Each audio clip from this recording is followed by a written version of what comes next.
Bonsoir Romain.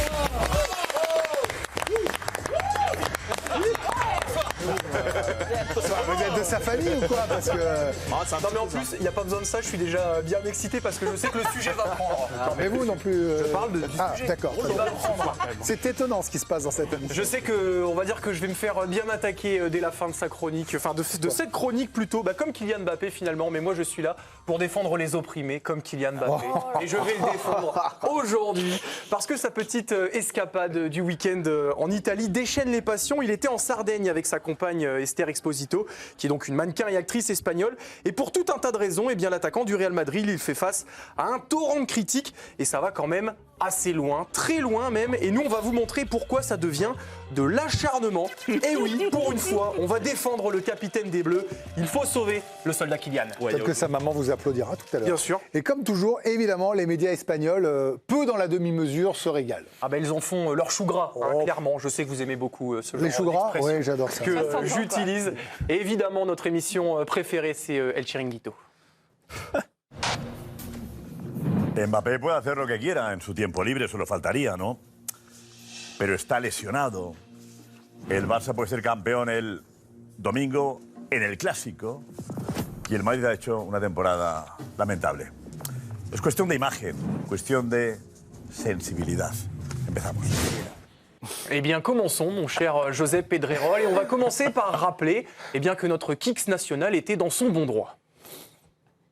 Oui, Kylian Mbappé avait prévenu le club, il avait l'accord du club, il était autorisé justement à partir et avoir des jours libres, comme ça se passe assez souvent finalement au Real Madrid quand les joueurs sont blessés, ils ont un protocole médical à suivre, généralement parce qu'ils n'ont pas beaucoup non plus de jours de congé durant la saison. Quand on est blessé, on en profite aussi un petit peu pour s'aérer l'esprit, la tête. Bon, même avec l'accord du club, le problème c'est que les supporters s'en fichent et sont en colère. Et oui, il reproche à Mbappé d'être parti en week-end alors qu'il est blessé à la cuisse et surtout d'être rentré de week-end et bien seulement quelques minutes avant le coup d'envoi du match du Real Madrid sur la pelouse de l'Espagnol Barcelone.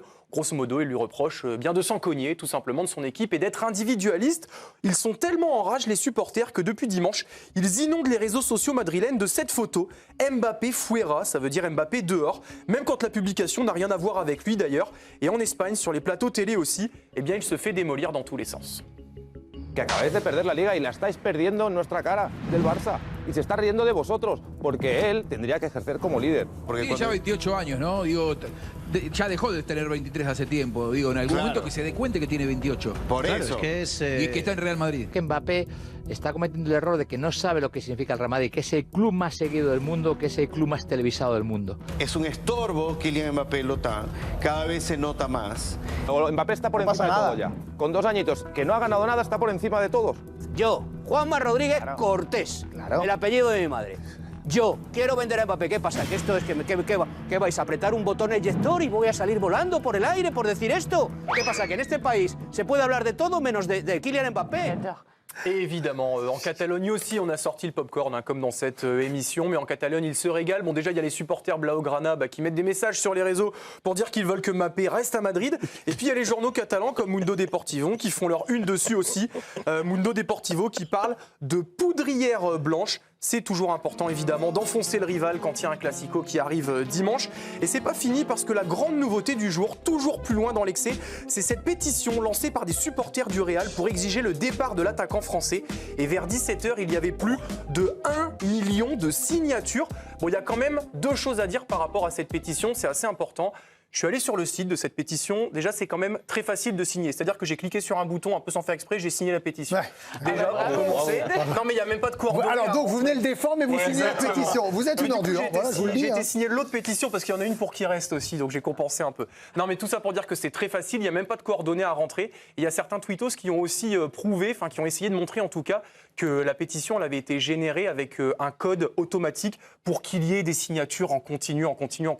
On va dire qu'on n'est pas bien sûr du chiffre. Bon, est-ce que le Real a communiqué pour défendre son joueur? Non, pas spécialement. Le seul qui s'est exprimé, c'est l'entraîneur du Real Madrid, Álvaro Arbeloa. C'était après le match dimanche soir. Toda la planificación de los lesionados está supervisada y a cargo de los servicios médicos del Real Madrid, que es los que controlan cuándo tienen que ir a Valdebebas, cuándo no, y a partir de ahí pues cada jugador en su tiempo libre hace lo que él considera oportuno y yo ahí no puedo entrar. Bon, je sais pas vous, mais j'ai quand même pas l'impression qu'ils le défendent avec une ardeur folle, hein, alors qu'il a toujours été le premier à soutenir ses joueurs, parfois même jusqu'à la caricature d'ailleurs. Dans cette conférence de presse, d'ailleurs, Arbeloa, il a aussi tenu des propos où il attaquait un petit peu indirectement Mbappé. Non, pour sa défense, Mbappé, il a surtout pu compter sur son entourage qui a transmis un communiqué à l'AFP cet après-midi. Une partie des critiques repose sur une surinterprétation d'éléments liés à une période de récupération strictement encadrée par le club, sans correspondre à la réalité de l'implication et du travail effectué au quotidien par Kylian pour le collectif. Bon, discours convenu de ses proches, mais pour moi, l'argument principal en sa faveur, eh bien le voici. Militao, Güler et Courtois, qui sont blessés au même titre que Mbappé, ont eu des jours de repos. Ils sont partis. Ils n'étaient pas à Madrid ce week-end.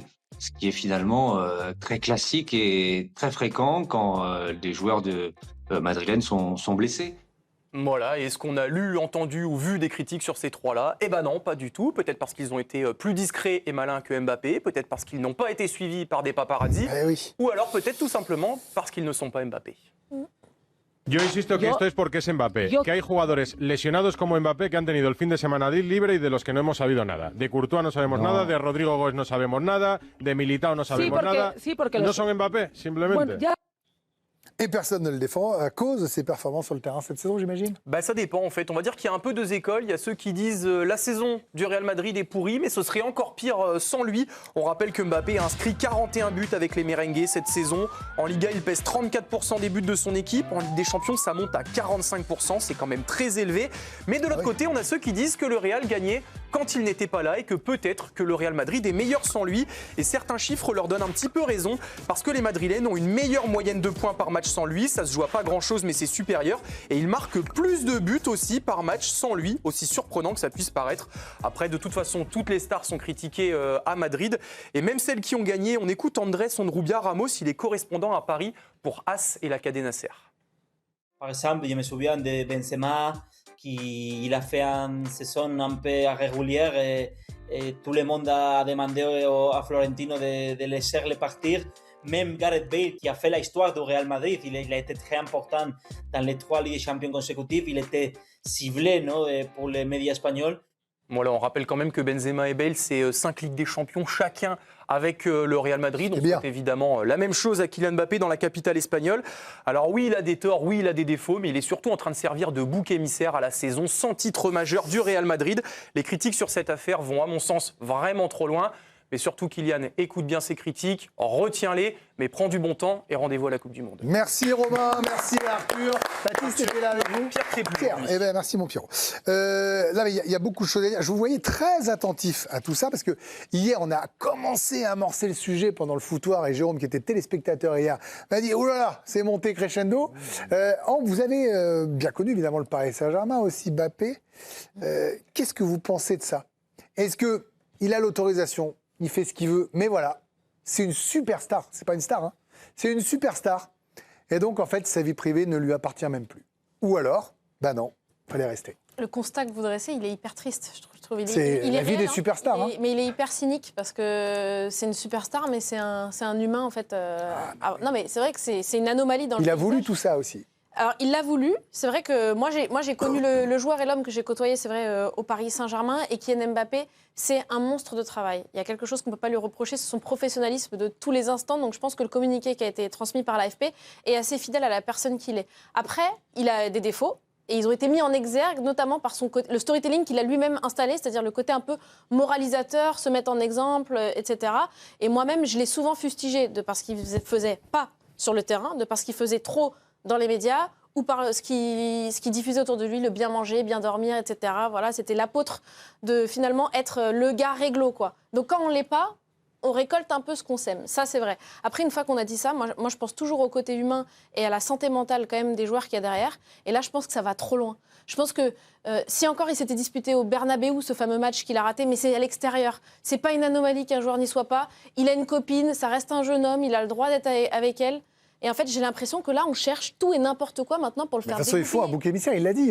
Ils n'ont rien gagné depuis qu'il est là. Oui, mais là, il ne faut pas travestir l'histoire et se dire qu'avant, le Real Madrid, ça n'allait déjà plus, quoi. Et que le déséquilibre, on ne va pas tout payer sur Mbappé. Alors, voilà, il récolte ce que son statut sème, mais je trouve que là, ça devient du grand n'importe quoi. Il y a un truc quand même, et je l'ai souvent dit ici, aucun de nous, ici, évidemment, ne connaît le tiers du quart, du demi-quart de tiers de la célébrité de Mbappé. Mais la réalité, c'est qu'on fait aussi un métier public, que nous sommes exposés alors, à la radio ou à la télé, en ce qui me concerne, et vous, ici, à la télé, et que nous sommes dans le domaine public, les gens viennent vous parler, et quand ils vous disent, bah alors, ils vont gagner, ça s'est passé comme ça, vous vivez ça au quotidien. On ne peut pas juste, et que ce soit sur les réseaux sociaux ou dans la vraie vie, se contenter des je t'aime et des applaudissements, et je ne parle pas des menaces de mort ou des abrutis qui disent des choses horribles sur les RS, mais ne pas accepter les critiques. Dave, le métier d'homme public ou de femme publique, c'est aussi d'accepter qu'on est un peu plus traqué que les autres. Et quand on est comme Mbappé, on est comme Brad Pitt, comme Tom Cruise, comme qui vous voulez. Il n'y a pas de vie, ça n'existe pas, mais c'est aussi un peu leur choix et il y a des bons côtés et assez mauvais côtés. Oui, de la même façon que dès qu'il y a une victoire d'une équipe de Mbappé, c'est Mbappé qui va récolter le plus les lauriers parce que il imprime la rétine, pour reprendre sa fameuse expression. Mais vous avez le droit de ne pas être d'accord avec moi. Hein. Pardon. Vous avez le droit de ne pas être d'accord avec moi. Je suis d'accord moi avec ça, c'est-à-dire qu'il en a les bons côtés qui sont très très bons et même parfois excessifs, et il en a les mauvais, et là aussi ils sont excessifs, c'est-à-dire qu'une simple escapade, c'était où en Italie, Sardaigne, voilà, d'un seul coup ça devient un péché absolu, parce que effectivement sportivement ça se passe pas bien. Moi je pense que, en fait, le truc c'est que Mbappé, il modifie les paradigmes qu'on a quand on évalue un footballeur, et on n'a pas l'habitude de ça nous. Je pense que c'est le premier footballeur NBA. C'est-à-dire qu'il y a une espèce de marque dès le départ, dès le début de sa carrière. Neymar un peu. Oui, Neymar un peu, mais c'était très, très régional. Mbappé est une marque mondiale, mais vraiment mondiale. C'est-à-dire que celui qui Neymar aux États-Unis, il n'avait pas voilà. il n'existait pas. La ligne du Time, c'est Mbappé, c'est pas Neymar, c'est personne d'autre d'ailleurs. Et ça, on a vraiment du mal à se rendre compte à quel point depuis ses débuts, il est une marque globale. C'est ce qu'il a voulu. Et de la même façon que quand il arrive, il va vous formater le club, qui va le changer de fond en comble quasiment, qu'il va placer ses hommes d'une certaine manière, comme va le faire un LeBron James. Mais là-bas, c'est culturel. Aux États-Unis, ils ont cette culture de l'individu. C'est dans leur culture, c'est dans leur ADN, et ils le revendiquent. Et ce sport, pour parler du basket, promeut ça. En football, on a beaucoup moins l'habitude. Jusque-là, les stars s'inscrivaient, on va dire, dans un collectif, même s'ils étaient au-dessus. Que ce soit Messi, Cristiano, avant Platini, des choses comme ça. Mbappé, depuis le début, on a l'impression qu'il a son propre storytelling, il a son propre narratif. Et j'en arrive, et je finis là-dessus, c'est peut-être pour ça que, par rapport à son indice de performance, moi je ne sais pas si on n'a pas beaucoup vu des joueurs aussi performants que lui. Même une mauvaise année, il va vous mettre 40 buts. Même une mauvaise année. Ah, mais ça fait 3. Exactement. Mais ce que je veux dire, c'est que, et c'était arrivé un petit peu au PSG, par rapport à ce qu'il produisait, tu n'as jamais l'impression qu'il fait complètement partie du club. À tort ou à raison. Je parle du ressenti qu'ont les supporters. Le nombre de supporters qui ont fait la fête quand il s'est barré, je parle des Parisiens. Non, mais il devrait être idolâtré à Paris, exactement. Il ne l'est pas. Il devrait être idolâtré en équipe de France, il devrait être idolâtré à Madrid. Il est dans le narratif de l'échec à chaque fois parce qu'il incarne un projet. Oui, aussi, il l'incarne, et en même temps, c'est-à-dire que tu as l'impression qu'il fait sa prestation et le reste, c'est pas trop. J'ai gardé les deux joueurs exprès par rapport à tout ça, parce que dans le vestiaire, vous avez connu peut-être des joueurs plus, je sais pas, dominants, médiatiques. Jérôme, au Paris Saint-Germain, vous en avez croisé, des gars un peu à part. Oui, bien sûr. Qu'est-ce que ça vous inspire, cette histoire-là? Ça m'inspire deux choses. Là, il y a le contexte et le statut. Le contexte, tu l'as dit, c'est un jeune homme qui part en week-end avec sa copine. Tout le monde prend son jet, ça va. Là, voilà. Un jeune homme connu qui part en week-end avec sa copine. Et le contexte, c'est ce jeune homme-là, c'est une star mondiale. Donc ce n'est pas Courtois, Militao. C'est pour ça que l'exemple, je trouve, il est vrai, mais il n'est pas bon. Parce que, en fait, c'est pas le même statut. Tu vas pas, les gens ne suivent pas Courtois, c'est le meilleur goal du monde, mais c'est pas une star mondiale. C'est très, très, très différent. On suivait Ronaldo. Bien sûr. Donc le statut, c'est un jeune homme. Et le contexte, c'est ce jeune homme qui est dans un club qui gagnait tout et qui arrive, qui ne gagne plus rien. Ah oui. Donc ça, on aime ou on n'aime pas. Et donc on va l'enfermer à double tour dans sa chambre pour que le Real se remette à gagner, du coup. Je te pose les conditions du débat. C'est que tu as un statut et un contexte. Et le contexte, ça ne va pas en fait, parce que tu ne peux pas avoir réclamé ce statut et l'avoir, parce que Kylian, tout de suite, très jeune, a dit « Ne me parle pas d'âge », rappelez-vous cette phrase. C'est-à-dire qu'il est une star depuis toujours, Mbappé. Non mais on nous rabâche, personne ne sera plus grand que le Real. Voilà. J'ai l'impression qu'il y arrive quand même. Oui. Au mais moins dans ça son veut dire état que, d'esprit. Est-ce que ce week-end-là, si le Real est premier avec 10 points d'avance, personne n'en parle. qualifié en Personne demi n'en de parle. Champions League, ça passe crème. Et on aurait dit, regardez comme ils sont beaux. Ils sont pas beaux. Et Non, il c'est souffle vrai, un peu. Il a Ah, c'est bien vrai qu'ils raison. sont beaux, pour le coup. Donc ça veut dire que tu as le contexte de statut. Et en ce moment, les deux s'entrechoquent et ça va pas du tout. En fait, c'est pour ça que les gens ont la rage. D'où le C'est parce côté que- bouc émissaire. Ouais, bouc émissaire, voilà. exactement. Ah oui, exactement. Les pots cassés. Benoît, qu'est-ce qu'on en pense de toi? C'est à toi, là, Benoît. Moi, je pense que les supporters sont très déçus. Très, très, très, très déçus. J'ai beaucoup d'amis qui sont supporters du Real, donc on se chauffe parce que d'un côté, il y a les supporters du Barça et d'un côté de Madrid. On est une bonne dizaine d'un côté, Barça d'un côté de Madrid. Ils sont très, très, très déçus de Kylian Mbappé. En fait, ce qui se dit en Espagne, c'est qu'il est parti du PSG parce que Luis Enrique en a décidé. Et Luis Enrique a dit, et c'est souvent repris en Espagne, je préfère avoir 3 joueurs, 4 joueurs même. 4 joueurs qui marquent tant de buts plutôt que 1. 20 et ils ont réussi. Il a évincé, Paris a gagné. À Madrid, il est arrivé comme une rockstar. Ah oui. Il est arrivé dans le stade plein. Et là, pareil, il a le côté individualiste. C'est-à-dire, j'arrive tout seul, je marche, je parle, je regarde tout le Je monde. te redonne la balle, mais il faut juste corriger un j'applaudis. truc. Paris voulait garder Mbappé. Hein. Non, mais je veux dire, c'est pas eux qui l'ont mis dehors. Bah, Luis Enrique n'en voulait pas. Non, Luis Enrique n'en voulait pas, mais Luis Enrique. si Mbappé re-signe, Luis Enrique est obligé de faire avec. Il faut toujours quand même rappeler. Oui, très bien. Moi, je te Voilà. parle du coach. Oui, Je te oui, parle bien sûr. Le coach n'en voulait pas. Je te parle du coach et je te parle du coach qui a construit Mais c'est pas lui qui l'a mis une dehors, équipe c'est ça que je veux dire. et Mais qui vas-y, a reprends. réussi à faire gagner à Paris Ouais, bien cette sûr, non, mais Champions moi je suis d'accord avec Il est arrivé forcément au Real comme une rockstar. bien sûr. Rappelez-vous cette entrée dans le stade, le stade était quasi plein et tout. Et forcément, les supporters du Real s'est dit c'est bon, le Messi est arrivé, on va gagner, je ne sais pas combien de Champions League, ça va être notre star, ça va être notre futur Cristiano Ronaldo. Eux, ils l'ont vu comme ça. Bien sûr. Le remplaçant de Cristiano Ronaldo, voire plus que Karim Benzema. Hein. Et Ah oui, ils bien pensaient sûr. que c'était le futur. Et finalement, on se rend compte que ça ne prend pas. Et le problème dans cet équilibre-là, c'est qu'il marque beaucoup de buts. Il est très important pour le Real Madrid. Individuellement, il a des stats incroyables. Mais le problème, c'est qu'en fait, ça ne rejaillit pas sur l'équipe. C'est que dans l'équilibre de l'équipe, ça ne fonctionne pas. Ça ne fonctionne pas. On voit que même sur le terrain, il n'y a pas de vraie relation avec des Vinicius, avec des Bellingham, alors que normalement, ça aurait dû être la meilleure équipe du monde. Donc forcément, lorsque Kylian Mbappé part en Italie, et il a le droit, moi je ne vais pas lui taper dessus, il a le droit, tout été encadré, il a des... Ça vous aurait gonflé dans le vestiaire ou pas? Pardon? Ça vous aurait gonflé que votre leader fasse ça? Pas plus que Si ça. tu gagnes, non, Greg, toujours pareil. Oui, mais là, vous gagnez pas. Non, Voilà, pas, exactement. Pas plus que ça, parce que C'est toujours pareil. il n'est pas parti une semaine ou 2 semaines, il est parti 3-4 jours. Bon, voilà, il revient. Le problème, c'est qu'en fait, comme sur le terrain, il est très individualiste malgré tout, ça creuse un fossé dans le vestiaire. Ben, par rapport à ce que Greg dit, je te coûte 2 secondes. Oui.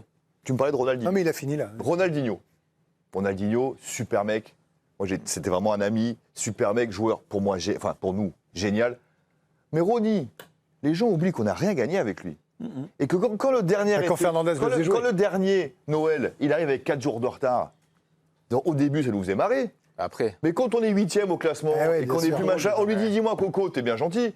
Mais tu vois, donc c'est-à-dire que le vestiaire, quand t'as une star qui fait ce qu'elle veut et que tu gagnes, on dit rien. Ça veut dire quoi? Que Louis, vous compreniez les décisions de Luis Fernandez à l'époque? Il y a un moment, alors, on me lancez pas là-dessus parce qu'on va faire 4 heures. Non, bah non, je ne sais pas. Mais non, mais pour moi, c'était. Mais ça veut dire que deux vestiaires, tu peux partir où tu veux. Quand le mec te fait gagner, on dira jamais rien. Mais quand, tu pars où tu veux et que tu gagnes pas, par contre, le vestiaire, il commence à tchatcher. Et justement, c'est aussi pour ça que ça fait beaucoup de bruit, cette escapade de Mbappé. Les Madrilènes, les suiveurs madrilènes évoquent toutes les tensions entre Bellingham et Mbappé qui durent depuis plusieurs semaines maintenant. Et d'ailleurs, on a vu l'Anglais poster une photo, justement, pile poil ce jour-là, qui a beaucoup fait parler. Voilà, cette photo d'équipe. Chacun se fera son interprétation. Et puis, dans la foulée de la victoire face à l'Espagnol Barcelone, le doublé de Vinicius Junior, un ex-madrilène qui a réagi à un poste du Brésilien. Donc vous voyez Vini qui dit je donnerai tout pour ce club jusqu'à la mort. Et Benzema le place lui en numéro 1. Dans la foulée, c'est Bellingham qui répond t'es mon frère, etc. Donc c'est pour montrer aussi pourquoi ça cristallise, parce qu'il y a beaucoup de tensions quand même entre Mbappé, Vinicius et Bellingham, et donc les médias. Mais ça, c'est super important, et notamment la dernière. Après que Benzema, ça n'a pas trop d'intérêt, il n'est pas dans le vestiaire. Mais si. Ça va dans le sens de. Exactement. vont dans le sens de l'acharnement. Il y a les légendes du club. Exactement, qui c'est les critiquent. madridistes. Il l'avait déjà fait dans l'interview d'Hugo et de Loïc. Vous avez revu l'interview d'Hugo et Loïc et Loïc Tanzi et Hugo Guillemet. Il avait dit il doit pas faire ça, il doit se mettre à l'équipe. Maintenant, c'est même le vestiaire, parce que là, on voit pour le coup Vinicius Junior qui envoie des petits warnings et Bellingham. Mais il a été irréprochable, Vinicius, lui. Il y a l'interview de Fran Garcia qui est ressortie où il critique Kylian Mbappé. Ça veut dire que médiatiquement, maintenant, on commence à exposer la fracture. D'accord. Mais Bellingham, il a joué toute la saison, il n'est jamais blessé. Et Vinicius, il a fait une saison fantastique. Non, mais bien sûr. Alors attendez, absolument pas. Mais Greg, vous parlez de joueurs qui, avant l'arrivée de Mbappé, gagnaient. Alors, ils n'avaient peut-être pas tout à fait. Non, mais après que Florentino Pérez ait fait n'importe quoi, qu'il y a un déséquilibre d'ego et de niveau d'équipe, c'est sûr. La question, parce qu'en fait, vous twistez le truc, la question, elle n'est pas sur le réel, la question, elle est sur le ressenti. C'est une histoire de ressenti. On l'a dit, si le Real est premier du classement, cette escapade n'en est pas une. Ouais, bien sûr. C'est ça que je veux dire. Et sur le ressenti, quand vous avez Benzema qui met numéro 1 en parlant de Vinicius, c'est une sorte de soutien des madridistes, des légendes madridistes, pour celui qui était en place et qui a fait gagner ce club. Et pour l'instant, Mbappé, qui lui, dans les faits, est le numéro 1, mais dans l'histoire, il ne l'est pas. Et c'est ça le truc. C'est un club très compliqué, c'est politique. Hein. Et Bellingham et Vinicius, qui sont comme ça, et qui ont gagné en étant comme ça, même avec Rodrigo, qu'est-ce qu'ils se disent?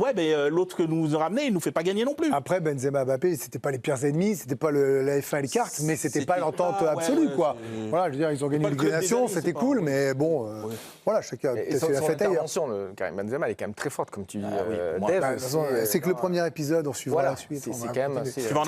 Faut qu'on y aille parce qu'il est 19h49. Bravo Romain, félicitations. Dans un instant, le comment de Raphaël Sebaoun, qui est gentil ce soir. Un coup je suis méchant, un coup je suis gentil, un coup je suis... C'est complètement bipolaire. Comment Zahir Emery est devenu intouchable pour Raphaël. À tout de suite.